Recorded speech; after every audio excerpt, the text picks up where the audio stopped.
नमस्कार दोस्तों, मैं आपको दोस्त अंकित नकड़। उम्मीद है दोस्तों आप ठीक होंगे। दोस्तों, पिछले लेक्चर में हमने पढ़ा था कि प्रागैतिहासिक काल यानी प्री हिस्ट्री, आद्य ऐतिहासिक यानी प्रोटो हिस्ट्री और हिस्टोरिकल पीरियड क्या होता है और किसी चीज को हम इतिहास में कब 100% सच मानते हैं उसके बारे में मैंने पढ़ा था। दोस्तों, वो चीज आपके कंसेप्ट के लिए बहुत जरूरी थी, इसलिए मैंने आपको वो चीज बताई है। इसमें बहुत सारे बच्चे ऐसे होंगे जो सोचते रहेंगे ये कहाँ काम आएंगे, लेकिन दोस्तों देखो, आपके कंसेप्ट के लिए चीजें बहुत जरूरी हैं, एक कनेक्शन के लिए बहुत जरूरी है। आज के टाइम में पहले से टाइम पीरियड नहीं रहा कि आपके जो सीधे सीधे क्वेश्चन आएंगे, तो बहुत कंसेप्ट प्रमाण आपका बहुत जरूरी है ये, क्योंकि ये जो क्लास है ये सभी एग्जाम्स के लिए है, किसी भी एक टाइप के एग्जाम के लिए नहीं है, जैसे all in one G case में। तो दोस्तों, आज हम जो शुरू करेंगे अपना अगला लेक्चर शुरू करने से पहले कि भाई प्रागैतिहासिक काल है क्या, ये चीज और डिटेल में जाने से एक एक करके हम पढ़ेंगे आराम से स्टेप बाय स्टेप। उससे पहले कुछ शब्दों को जानना आपको बहुत जरूरी है, क्योंकि उन शब्दों को समझे बिना आगे वो शब्द आएंगे आप उन चीजों को अच्छे समझ नहीं पाएंगे। क्योंकि देखना दोस्तों, हम कोई भी चीज पढ़ते हैं या देखते हैं या लिखते हैं, वो सारा खेल शब्दों का है। अगर आपको शब्द समझ में नहीं आया और शब्दों को जोड़ना नहीं आया तो आप चीजों को ना लिख सकते अच्छे से, ना अच्छे से समझ सकते। तो साथ साथ शब्दों को समझना बहुत जरूरी है। तो आइए दोस्तों, हम समझते हैं। देखो, ये कुछ शब्द है, ये आपको ऐसा लगेगा कि हमें ये चीज पता है, लेकिन आप अगर सोचो एक बार, अगर आपको कोई इन शब्दों को डिफाइन करने के लिए कहे तो अब हो सकता है बहुत सारे 90% स्टूडेंट्स इसको डिफाइन ही ना कर पाए। तो दोस्तों, आज इसके बारे में हम शब्दों के बारे में जानना जरूरी है, तभी हम चीजों को आगे समझ पाएंगे अच्छे से और बेहतर ढंग से सीख पाएंगे। तो दोस्तों, इसमें सबसे पहले जो हम शब्द सीखना है वो इन तीन शब्दों को सीखना है: स्किल, नॉलेज, आर्ट या क्राफ्ट है, कौशल, ज्ञान, कला या शिल्पकला। अब इसमें दोस्तों आप ध्यान से समझोगे ना तो बहुत सारे माइन्यूट डिफरेंस होते हैं जो आपको समझना बहुत जरूरी है, कि कई बार हम इनमें डिफरेंस नहीं बता पाएंगे। तो सबसे पहले हमें पता लगाना है knowledge. What is knowledge? Knowledge क्या होता है? हम कहते हैं नॉलेज है, नॉलेज है, नॉलेज है। इस शब्द का मतलब क्या होता है? बात यह है। तो देखो, नॉलेज का दोस्तों मतलब होता है जो चीज आप किताबों में पढ़ते हैं, कोई भी कंसेप्ट है, थ्योरी है, कुछ भी है, या आपको जो टीचर पढ़ाते हैं उसको हम कहते हैं नॉलेज। यानी जो आपने किताबी ज्ञान लिया है उसको हम कहते हैं नॉलेज, ज्ञान, जो आपने टीचर से सीखा है, खुद पढ़ के सीखा है, कहीं से पढ़ा है, तो उसको। इसके अलावा एक शब्द हो गया कौशल, स्किल। जो भी आपने किताबों में पढ़ा, जैसे मान लिया आपने पढ़ा कि भाई हम कपड़ा कैसे बुनते हैं, जैसे टेलर होता है कपड़ा कैसे बनाता है, कपड़ा कैसे, हमने मान लिया वो पढ़ा लिखा उस किताब में, ऐसे ऐसे पहले ऐसे होता, फिर ये करना, फिर ये करना, फिर ये करना। तो इसका मतलब क्या है? जो अपने किताब में पढ़ा, मान लिया कोई सूट बनाना सीखा, या मान लिया कोई कपड़ा बनाना सीखा, या मान लिया कोई बर्तन बनाना सीखा, तो उसको पहले आपने पढ़ लिया, अभी आपने बनाया नहीं, सिर्फ पढ़ा है, तो वो होगी नॉलेज। लेकिन आपने पढ़ के वो चीज बार बार उसकी प्रैक्टिस कर ली और आपको वो चीज बनाना आ गया, बनानी आ गई, यानी आप में वो जो एबिलिटी है वो डेवलप होगी। अब एबिलिटी का मतलब क्या होता है? कुछ कर सकने का जो गुण है आप में, आपने वो किया, हो सकता है आपने किया ना वो काम, लेकिन आपने वो गुण आ गया। जैसे हम कहते हैं ना कई बार बचपन से कि पूत के पांव पालने में दिख जाते हैं। जैसे कोई बच्चा है, अब वो टैलेंटेड है तो बचपन से पता चल जाता है। जैसे जो अपने बड़े बूढ़े कहते हैं ना, भाई ये बच्चा ये कर सकता है, उनको कैसे पता चला? कि उनको दिख गया उसमें ऐसी क्षमता है, हालांकि वो काम उसने किया नहीं है अभी, लेकिन वो लगता है कि ऐसा कर सकता है। कि जब हमें लगे कि कोई काम, कोई बंदा ऐसा, ये कोई व्यक्ति ये काम कर सकता है, तो उसको हम कहते हैं एबिलिटी, कर सकने का गुण, एक कैरेक्टरिस्टिक उसमें है। चाहे किया हो उसने या ना किया हो बात अलग है, लेकिन उसमें गुण है। अब इसका जो स्किल होती है वो हम दो तरीके, जो वो जन्मजात होती है, यानी जन्म से हमें मिली होती है, बस हमें बाद में उसको क्या करना, पॉलिश करना होता है, यानी थोड़ा थोड़ा एक अच्छी गाइडेंस के साथ हम सीखना होता है। कुछ स्किल ऐसी होती हैं जो हमें जन्म से नहीं मिली होती, हमें बाद में प्रैक्टिस कर करके सीखनी होती है। उसको हम कहते हैं स्किल। यानी जो हमने सीखा, जो हमने ज्ञान लिया, नॉलेज ली, उसको अगर हम बार बार प्रैक्टिस कर करके हम प्रैक्टिकल करते हैं उस चीज का, हम सीख लेते हैं उस चीज को, तो उसको हम कहते हैं स्किल। जैसे कि मैं आपको बताया, आपने कोई बर्तन बनाना सीखा, टेलर के पास कपड़ा बुनना सीखा, कुछ भी सीखा, वो पहले आपने मतलब क्या किया, किताब में पढ़ लिया मान लिया, लेकिन उसी को आपने बनाना सीख लिया, तो वो होगी स्किल। यानी जो नॉलेज का प्रैक्टिकल अप्लाई कर दिया आपने, वो होगी स्किल। लेकिन स्किल में क्या होगा, आप ऐसा भी हो सकता है कि वो चीज आपने नहीं बनाई हो, सिर्फ दिमाग में प्रैक्टिस कर करके सीख ली हो। एक शब्द हो गया आर्ट। अब देखो दोस्तों, जो नॉलेज होती है, स्किल होती है, उसके कुछ ना कुछ रूल होते हैं, यानी उस रूल से आप बाहर नहीं जा सकते, उस रूल के दायरे में रहकर ही आपको काम करना होगा। जैसे कि मान लिया अगर आपको कपड़ा बुनना है तो कितने सेंटीमीटर पर बुनना है, किस एंगल पर बुनना है, या कोई बर्तन है वो मतलब उसको गोल कैसे बनाना है, उस हर तरीके का, हर चीज का एक टेक्निक, एक तरीका है। लेकिन जो इस शब्द होता है ना आर्ट है, इसमें कोई रूल अप्लाई नहीं होता। जैसे जो स्किल है हमारे पास, जो नॉलेज है, हम दोनों को मिक्स करके उसमें प्लस में अपनी जो कल्पना है, जो हम करते हैं, जो विजुअलाइज करते हैं, उस चीज को हम जोड़ दें अगर, तो हम उसको कहते हैं आर्ट। अब जैसे मान लीजिए दोस्तों, अब हमने क्या किया, जो हमें मान लिया कोई कपड़ा किसी ने बुनना सीखा टेलर से, मान लिया अपने जो गुरुजी है उससे सीखा, या बर्तन बनाना सीखा, तो उसने जो बताया हमने वो सीख लिया। लेकिन हमने क्या किया, अपनी तरफ से कोई नई चीज जोड़ दी, कोई नया डिजाइन जोड़ दिया। और वो कैसे जोड़ा, हमने बस अपने दिमाग में सोच लिया, यानी कल्पना कर लिया, विजुअलाइज कर लिया। जब हम नॉलेज और स्किल में एक अपने दिमाग से कोई नई चीज जोड़ के कोई ऐसी चीज बना दे जो कि थोड़ी अलग है, थोड़ी नई है, तो उसको हम कहते हैं आर्ट या क्राफ्ट है, या इसी को हम कह देते हैं क्रिएटिविटी। क्रिएट करना, कोई चीज, नई चीज क्रिएट करना, यानी नॉलेज का और स्किल का यूज करके हमने कोई चीज बना दी और उसमें अपनी जो दिमाग वो भी लगा दिया, कुछ अपनी विजुअलाइजेशन थी, कोई नई चीज हमने सोची वो भी हमने जोड़ दी अगर, तो उसको हम कहते हैं आर्ट है, क्राफ्ट है, या इसको कहते हैं क्रिएटिविटी। तो इसका मतलब क्या है, अब आप देखोगे जो टेलर ने तो नहीं बताया था कि आपको ऐसे करना, आपको जो हमने बताया था फिर वही करना होता था, लेकिन आपने क्या किया, एक नई चीज जोड़ दी। और वो नई चीज टेलर तो नहीं बताया, जिसका मतलब वो चीज रूल बुक में तो नहीं थी, वो हमने अपने दिमाग से नई चीज जोड़ दी। कहीं लिखी नहीं हुई थी वो चीज, ना कहीं बताई गई थी, लेकिन वो अपने दिमाग से जोड़ दी हमने, तो वो होगी आर्ट या क्राफ्ट या क्रिएटिविटी, जो हमने चीज बना दी। तो उम्मीद है दोस्तों आपके ये तीनों शब्द समझ में आए होंगे, ये तीनों शब्द समझने बहुत जरूरी थे। अब जैसे एग्जाम्पल के लिए मान लीजिए आपने कोई जैसे मटका बनाया या कोई पेंटिंग बनाई,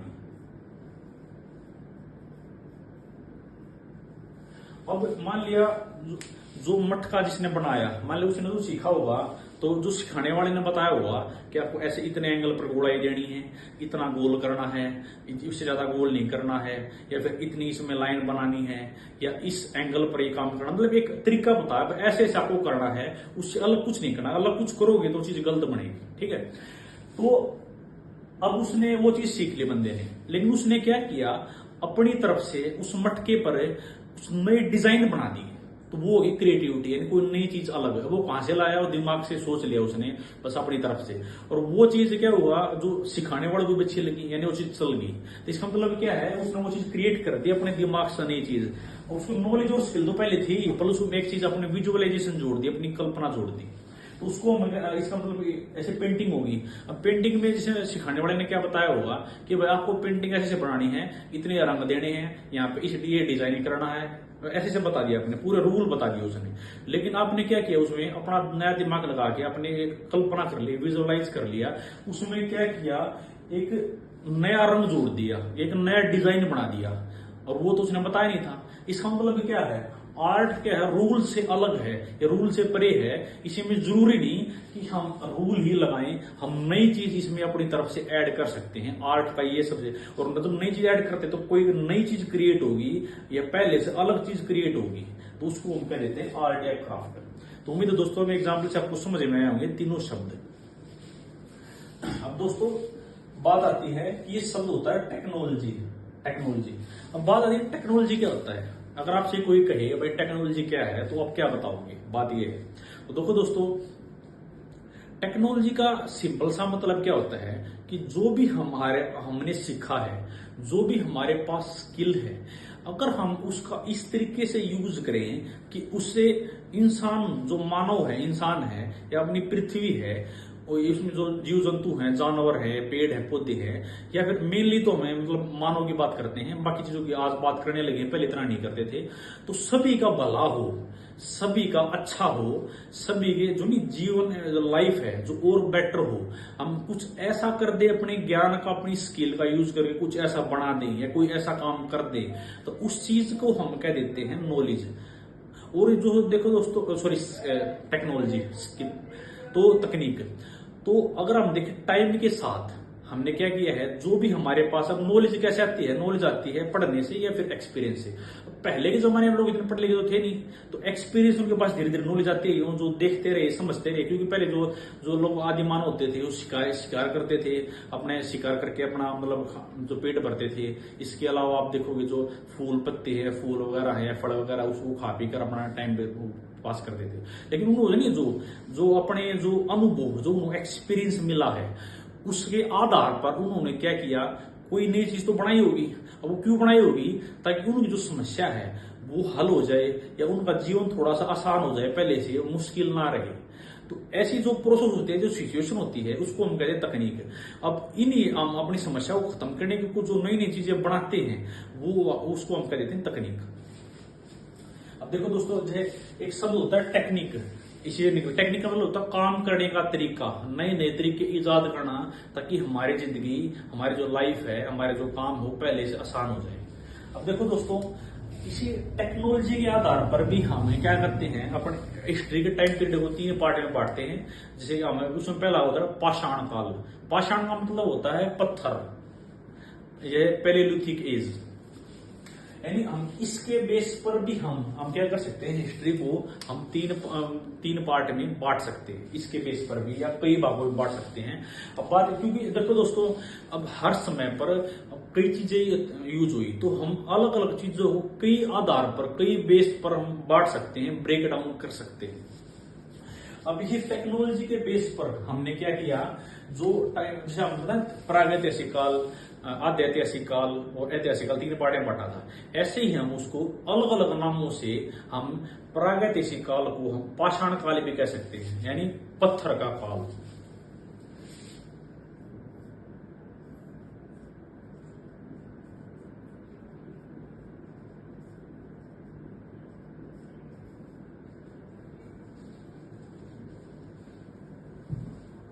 पाषाण काल, पाषाण मतलब होता है पत्थर। देखो दोस्तों, उस टाइम पे जब शुरुआत हुई थी, तो अगर आप देखोगे, जो शिकार करना पड़ता था उनको, जानवरों को मारना पड़ता था। अब बात यह आती है जानवरों मारे कैसे, शुरू में खुद ही शिकार हो जाते थे वो। तो वो क्या करते थे, धीरे धीरे उन्होंने एक्सपीरियंस से पत्थरों को देखा, उन्होंने उस पत्थर का नहीं धीरे धीरे एक्सपीरियंस के हिसाब से यूज किया। वो पत्थर उन्होंने जानवरों को मार के देखा, तो वो छोटे छोटे जानवर तो मर गए, या फिर घायल हो गए, या फिर कमजोर हो गए। तो उन्होंने एक्सपीरियंस मिला कि यार, ये अगर हम पत्थर का यूज करते हैं तो जानवर तो मर जाते हैं, घायल हो जाते हैं, कमजोर हो जाते हैं। तो इससे हम आसानी शिकार कर सकते हैं, और उनको मार के हम जो खाना वगैरह खा सकते हैं, अपना पेट भर सकते हैं। तो उन्होंने सबसे पहले जो टेक्नोलॉजी आई, वो आई पत्थर की। अब टेक्नोलॉजी का मतलब मैंने आपको क्या बताया है, कि जो उनके पास अनुभव था, अनुभव यानी ज्ञान था। ज्ञान 2 तरीके से आता है, अनुभव से आता है और पढ़ने से आता है। तो अनुभव से जो उनके पास ज्ञान आया था, यानी पत्थर का, कि मैं ऐसे करे तो ऐसा हो सकता है, तो उन्होंने क्या किया था, अब उस पत्थर का यूज करना शुरू कर दिया अपने जीवन में। अब उस पत्थर ने क्या करा, उनके जीवन को आसान बना दिया। पहले तो क्या होता था, वो जानवर को मार नहीं पाते थे, या बहुत मुश्किल से मार पाते थे। पत्थर ने क्या किया, उस जानवर को मारना, उनका शिकार करना, या अपना पेट भरना आसान बना दिया। अब जो चीज आपकी लाइफ को आसान बना दे, ऐसी यानी जो ज्ञान को यूज करके हमने जो चीज बनाई है, उसी को हम कह देते हैं टेक्नोलॉजी। टेक्नोलॉजी वो सबसे पहले जो चीज इंसान ने यूज की, वो किया पत्थर का यूज। क्या किया, पत्थर का यूज। अब देखो दोस्तों, शुरू में जो, क्योंकि अनुभव तो था नहीं, तो शुरू में जो पत्थर थे ना, उनका जो शेप थी, जो आकार था, वो आड़ा टेढ़ा था, वो फिक्स नहीं था। जैसे आज के हम देखते हैं शेप बहुत सारी, ट्रायंगल होती है, या फिर वो चौकोर आकार होता है, जैसे यानी 4 शेप होती, स्क्वायर होता है, तो रेक्टेंगल होता है, तो या सर्कल होता है। तो अलग अलग शेप होती है। लेकिन उस टाइम पे शेप थोड़ी थी ना, जरा पता था, तो शुरुआत टेढ़े होते थे। लेकिन टाइम के साथ जैसे उनका एक्सपीरियंस बढ़ता गया, तो उन्होंने क्या शेप को भी चेंज करा। जैसे ट्रायंगल आकार बनाने लगे। ट्रायंगल आकार से क्या होता है, तो नुकीला हो जाता है आगे से, और ज्यादा आसानी होती है शिकार करने में, उसको मारने में। तो टाइम के साथ वो शेप भी चेंज होती गई। इसका मतलब क्या है, टेक्नोलॉजी में चेंज आता गया। यानी इसका मतलब क्या है, तो टेक्नोलॉजी चेंज आता है तो इंसान की बेहतरी के लिए आता है, हम अपने जीवन को पूरा आसान बनाने के लिए करते हैं। इसका मतलब क्या है, टेक्नोलॉजी की खास बात यह भी है कि उस समय के साथ चेंज आता है इंसान की बेहतरी के लिए।